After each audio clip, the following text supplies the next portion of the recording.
in about 1/5 the time it takes an operational intercontinental ballistic missile to travel from the mid-California coast, across the western test range, to its target in the micro-oceanic atolls of the Marshall Islands. This video tells the story of what was perhaps the most photogenic missile launch in Vandenberg Air Force Base history. Almost to the day, marking the 20th anniversary acceptance by the Air Force, we'll focus on the task force that tested a Minuteman III missile to ensure it could still perform the mission of delivering a payload to a designated target over 6,000 nautical miles away. To make this happen, a select group of maintenance personnel and launch officers from an operational facility with staff at Vandenberg Air Force Base coordinate to take a randomly chosen missile from a basing location in the central northern region of the continental United States and transport it to California. The missile maintainers prepare and emplace the missile and install specially reconfigured re-entry vehicles that contain instruments to measure accuracy in place of the original nuclear warheads. Launch officers then monitor that missile for a period of what is referred to as soak time, meaning as if the missile was on full alert at its home base. In the meantime, the Vandenberg launch director, much like NASA Mission Control, orchestrates the activities of launch countdown and range safety to verify that all systems are go for the test. At that precise green light moment, a message is sent to the launch officers to turn keys.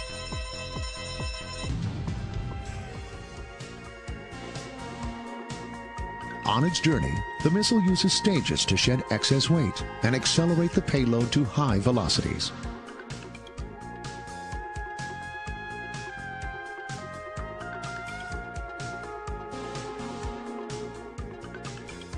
And hurtle the missile up to 700 miles above the Earth's surface. As the ballistic missile flies over the Pacific Ocean, it is monitored by instruments housed at the Air Force Maui Optical Tracking Station, known as AMOS.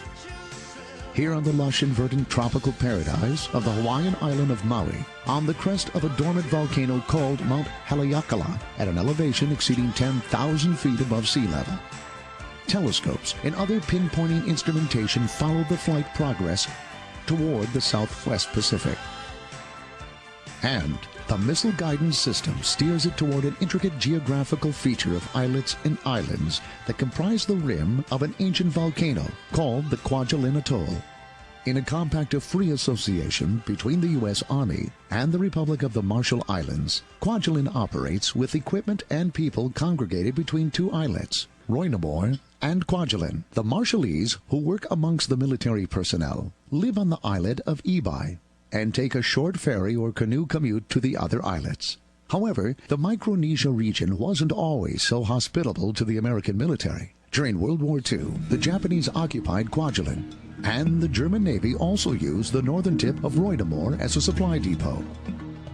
In fact, the hyphen in Roinamore, a land bridge between the two islets, was created as a result of German soil that was used in cargo ships as ballast, being offloaded to make room for various war supplies. Today, this added soil stability allows for the positioning of a sophisticated array of radar equipment, such as the Kernan re-entry measurement system that tracks the incoming projectiles. As the re-entry vehicles speed closer to the atoll, they are examined by modified aircraft that collect performance data.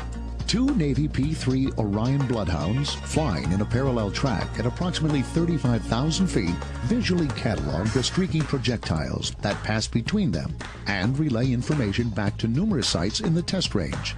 With the RVs now approaching the surface, a complex set of tracking radars are brought into play all around the atoll. These sensors are challenged to pinpoint the precise impact location of the projectiles that are now boring down on targets in a glowing excess of 16,000 kilometers per hour. This particular launch targeted the islet of Iligini, and specifically the northern portion, an area akin to the size of a professional football stadium.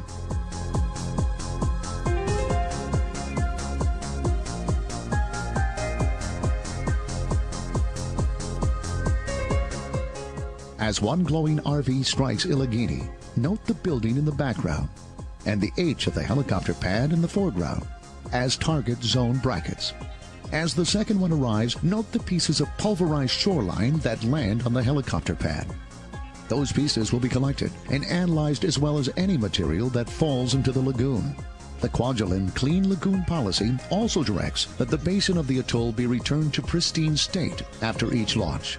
To accomplish this feat, a remotely operated submersible or mini-submarine is used to collect re-entry vehicle materials. And, when the opportunity presents itself, give the lagoon-dwelling inhabitants some exercise.